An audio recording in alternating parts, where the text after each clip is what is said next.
And away we go. It is the Nightcap, brought to you by Hail Mary Sports Bar. Live from the Cincy Light Studios right here on BearcatJournal.com.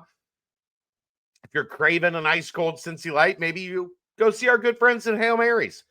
They've got 27 TVs, a 9-screen video wall, not a bad seat in the house. They have all the games, and Cincinnati sports are always on the video wall. Brand new walk-in cooler, brand new draft lines. And not only do they pour the coldest Cincy Light around, but they do so in 32.8 degree frosted glasses. Looking for a place if you don't have tickets for Tuesday night to watch the Bearcats take on the Baylor Bears, go hit up our good friends at Hail Mary's. Like I said, in Cheviot, right on Harrison Avenue.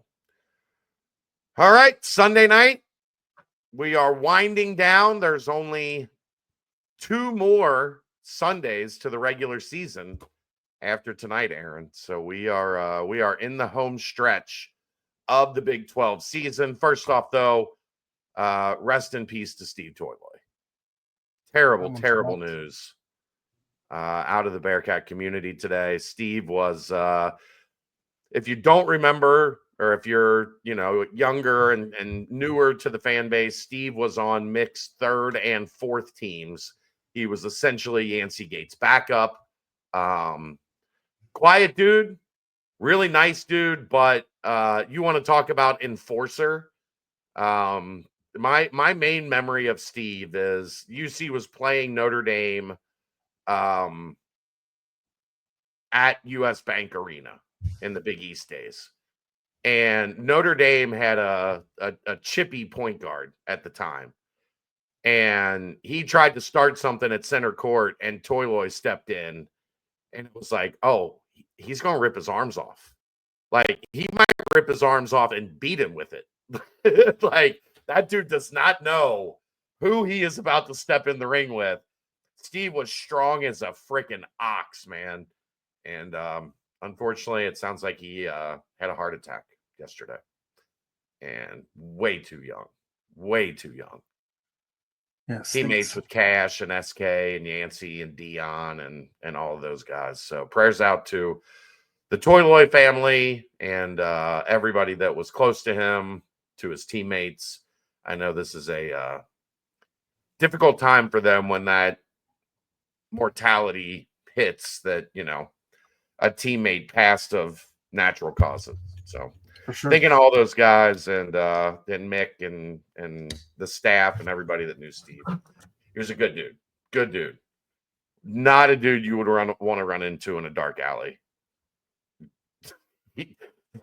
That was the old Big East days, Aaron. You had to have somebody on your bench, a goon that wasn't going to take no shit, and Steve wasn't going to take no shit. Mainly because you couldn't move him. He's like 6'9", 250, 260. Like, he was a monster of a human. Rest in peace, Steve. All right. On that note, let's get into it. Big 12 weekend was this, Aaron. How would you expect? This is what I was talking about all those months ago. 20 games, 10 weeks. Like, these teams are crawling to the finish line. Yeah. Crawling to the finish line. Well, everyone but one of them. We'll get to that. We can start there. Houston takes down Iowa State. Iowa State, I will give them credit, dude. No Keyshawn Gilbert, no Curtis Jones. Houston eventually wore them down. But Iowa State put up a hell of a fight. They were leading with, I think, 8 or 9 minutes left. They battled and battled and battled. They just didn't have enough weaponry to take out the Cougs. 23-4, 15-1 in Big 12 play. We looked at that team in late November, early December, Aaron, and went, I don't know. And never doubt Kelvin Sampson. Never, ever. Just trying to put this into perspective a little bit. There were only 51 total rebounds in this game. Yeah. Cincinnati had, 39 in our last game? I mean, that's bananas. Houston also shoots 53.2% from the floor and 58.8% from three, hitting 10 of 17 behind the arc and 25 of 47 from the field. LJ Cryer goes off for 28, 11 of 17, and 5 of 7 from three. You also had Uzan with 19 and Emmanuel Sharp with 11. Of course they wear you down. And they only ran 8 dudes, but that's what they do. That's tough. Momcilovic for Iowa State led Iowa State in points. He 4 of 14, not great. 16 points though for him. And then you had Taman Lipsey with 11 and Nate Heisey with 12. That's, I think, his second game in a row with double digits. He was off the bench. Yeah, for sure. But without Gilbert, without Jones, they just weren't going to win that game. I commend them for the fight that they put up, but it wasn't going to happen. West Virginia, I still don't know how UC lost to that team twice. I mean, I do, but Texas Tech, after a tough loss earlier in the week, smacks the Mountaineers 73-51. JT Toppin 22-8. Christian Anderson, who is going to be a star in this league, 21, 4 and 4, 10 for Elijah Hawkins, 10 for Kevin Overton, and Texas Tech gets back on track after a couple bumps in the road.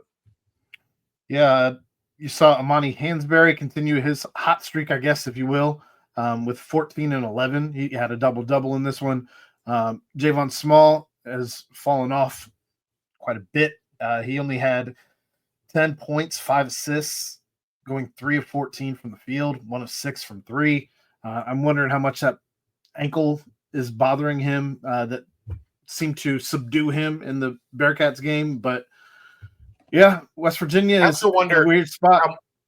I wonder how much he's just exhausted, Aaron. Sure. Like, he put them on his back early in conference play and carried them to 4 or 5 wins early in, the first half of conference play. And he doesn't look the same. He looks worn out, looks beat up. Yeah, you wonder how much DeVries might regret not, finding another option during that span, like that stretch where Javon Small was going off for 20 here, 18 there. Yeah. And I get what you're saying, because if you watch them, everything was to get him free. Sure. Like, they didn't, if anybody else scored, it was like ancillary. Yeah. Everything was done to get Small. The first and second actions were Javon Small, and if somehow they took that away, usually he's still got a shot up. But if they took that away, they didn't look a lot else. So, we'll see if they can hang on, Aaron. That's fascinating. They're 7-9, and you know what they got next? I don't. They have the dreaded. Well, they got TCU at home, and then the Utah trip. Ooh. The Mountaineers head to the mountains. They got to get a couple more wins here. Like, I don't think they're a guarantee to the NCAA tournament. They could play themselves off. They still have a fantastic resume thus far. With some of the, they're 7-9 in the Big 12, particularly in the wins. I don't know what if they have a bad loss or two in there anywhere, but I don't know. There's plenty of teams that may find themselves with a bubble popped here over the course of the next couple of weeks, and West Virginia might be one of them. Yeah. Fascinating game last night. Unfortunately, I was dead asleep. Normally, that is something I would be wide awake to consume, but I'd been asleep for hours at that point. As BYU takes down Arizona in Arizona, 96-95. Controversial call at the end by our good pal Tony Padilla, potentially cost Arizona the game. Didn't look like a foul. It didn't. Wonder if he'll be hanging out at a bar and talking to some people tonight and saying, oh, kind of missed that one, like he did the last time he missed one like that. It's if you're going to call it, I guess it's a hip check. Maybe on I don't know which BYU player that was underneath. I believe it may have been Dawson Baker, I think. But it looked like, I guess, a hip check, but I didn't see a foul there. Yeah. Richie Saunders, 23 for BYU. 4 others in double figures: Cannon Catchings, Igor Demon, Mewat Mag, and Kebakeda, all in double figures, and Trevin Nell had 9. The only starter without double digits is Trevin Nell, because he's trash. 2 of 4. All 3. 45% from 3 for BYU, 55% from 2. They got beat on the glass. They man, you talk about beautiful basketball, Aaron. 44 assists in this game. 23 for Arizona, 21 for BYU. Well, Arizona also was 45 and 54. 45 from 3 and 54 from the field. So there were more shots made in this entire game than missed. Yeah. I mean, I wish I was able to stay up and catch it, but I didn't, unfortunately. Sounds like incredible game. I saw some highlights this morning as I was getting ready at 5 a.m. to go to a volleyball tournament. I'm not a 5 a.m. person, Aaron. I mentioned it last night. I was a zombie last night.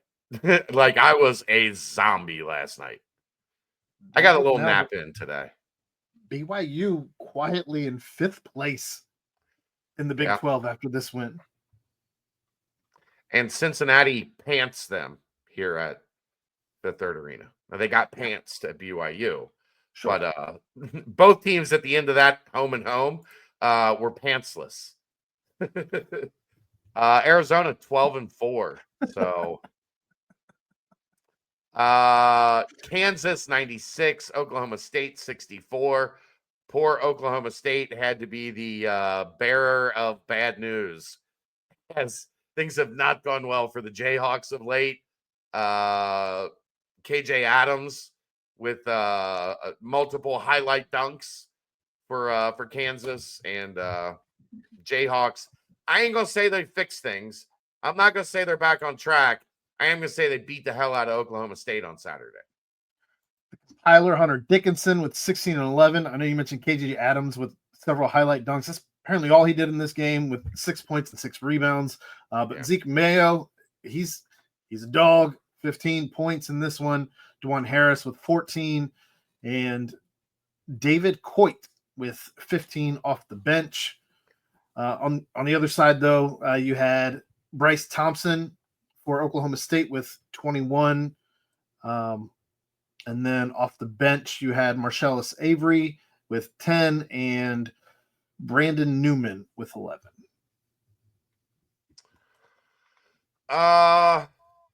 Boy, maybe the surprise of the year. Does this qualify as surprise of the year, Aaron? Colorado 76, Baylor 74. Now, Baylor has not been the same team down their starting center. Yes. It has put a lot more stress on the perimeter. It has kind of taken Norchad Omier was great in that, 4 role next to a big physical 5. Now he's got to play a lot of the 5. Like he's in a different role for certain. So it'll be interesting to see how that kind of continues to evolve. But Baylor now 8-8 in the conference. They're only 16-11 overall. They're considered by everybody to be safely in the tournament. I would make sure, if I were Baylor, to get 1 or 2 more wins. They're on a slide, and the tournament committee can look and say, this slide has started since they lost their starting center, and that has clearly made them, I screw his name up every time. That has clearly made them a different team from the team when he was healthy. And in fact, they've been really bad since he's been out. It would behoove them. And they've got Cincinnati, Oklahoma State, TCU, and Houston. Cincinnati and TCU on the road. Oklahoma State and Houston at home. I'm just saying. Good for Colorado to stay fighting, even at 1-14 going into the game. And last week they picked up their first win of the season in the Big 12. This week they picked up their second. Good for Tad Boyle and his bunch. Yeah, I can't believe I would have thought with Ojimuna out that Bengot Dak would have had more than 6 points. I thought he would have certainly taken advantage of the matchup against Omier. However, he was the only starter who did not have double digits, as Ranchik, Jakumovsky, RJ Smith, and Julian Hammond also had double digits. So, but you got to remember, Aaron, it's not necessarily that Omier is at the 5. It's now that he's not at the 4, right? So you got weaker at 2 spots. So he might be able to hold his own. Like, we might be able to see him hold his own at center. Obviously, Baylor important here because they're coming up Tuesday for the Bearcats. We'll take you through that tomorrow night on the BBP. I'm just saying, like, you have to look at it kind of from an outside lens. If it's not just what it makes them worse at center, but because you have to move Omier there, it makes you worse at power forward. And I think that's maybe the bigger damage that's done to Baylor. I also wonder how much VJ Edgecombe is like struggling since coming back from that injury. He's in 2 of his last 3 games, only in single digits, 8 in this one, 7 2 games ago. I guess 3 games ago. Didn't he have 35 in between? 24. But yeah. But you still wonder, like, is it something that's lingering? I don't know that it's necessarily a matchup thing. I don't recall Ranchik being amazing from Colorado. No. So I don't know. So yeah, Baylor kind of tumbling. Well, that makes it, and they're not good on the road. So that makes Tuesday a little more fascinating. Then today, Sunday, UCF gets back in the win column. It had been a while. They take down Utah 76-72.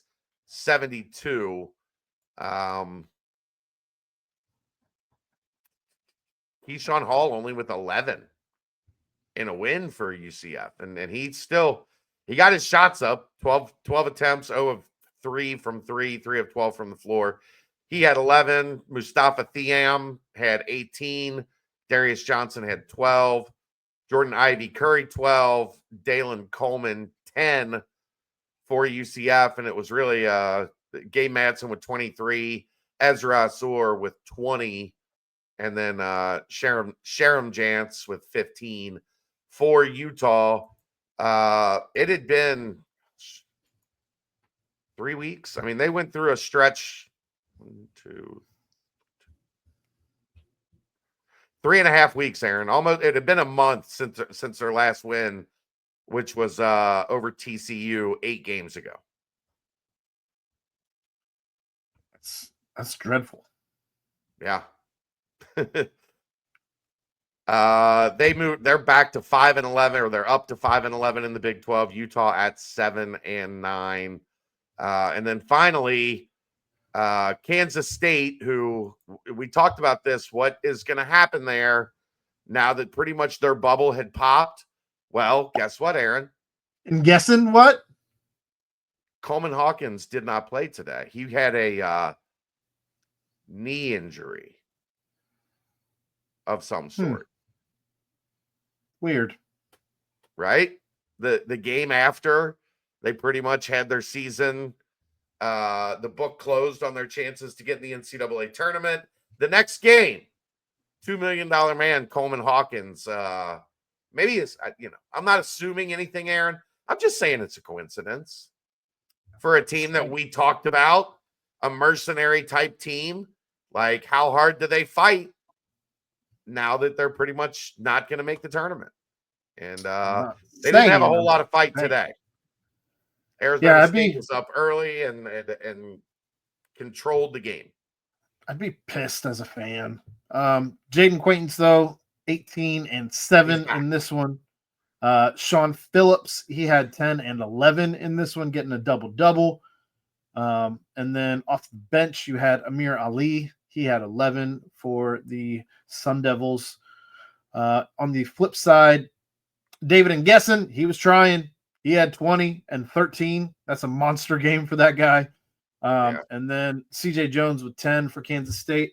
That's those two guys were at least giving it their all. So I guess somebody had to score, but I don't know. I'd be frustrated and furious if I was a fan. How about if you're Arizona State, who saw BJ Freeman dismissed from the program today, their leading scorer? I missed that. I didn't know that. Yeah, he had missed a game earlier, a couple games back for violation of team rules, and now he is done at Arizona State. So there were rumors out there while he was in the portal that he wasn't the best teammate, shall I say. You got to be able to get your homework done on these kids in the portal. And look, sometimes you say, you know what? That probably means the cost is going to be a little bit lower because people aren't willing to pay top dollar. So maybe we'll try to get a bargain. Sometimes those bargains work out. Sometimes you got to kick those guys off the team with a month left in the season, 3 weeks left in the season. So interesting. Real quick. I didn't realize we had gone on that long. We had a lot of Big 12 to talk about this weekend, Aaron. Monday, top 10 matchup, Aaron. Houston and Texas Tech in Lubbock. Houston, a 1.5-point favorite. And then Kansas heads to Boulder to face the hottest team in the Big 12, Colorado.